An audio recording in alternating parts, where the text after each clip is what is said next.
வீடு கட்டுதல் அல்லது வாங்குதல் போன்ற கனவுகளை நிறைவேற்ற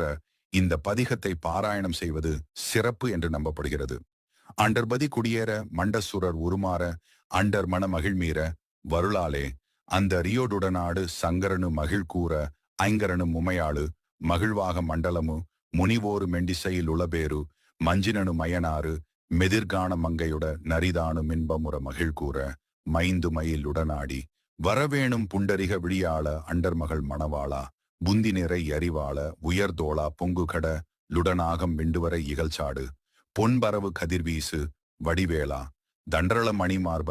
செம்பொனிழில் செரிரூப தண்டமிழின் மிகுநேய முருகேசா சந்ததமோ மடியார்கள் சிந்தையது குடியான தன் சிறுவை தனில் மேவு பெருமாளே. இந்த பதிகத்தை தினமும் பக்தியோடு பாடி வருவதன் மூலம், குறிப்பாக செவ்வாய்க்கிழமைகளில் சிறுவாபுரி முருகன் கோயிலுக்கு சென்று வழிபடும் போது அல்லது வீட்டிலேயே இந்த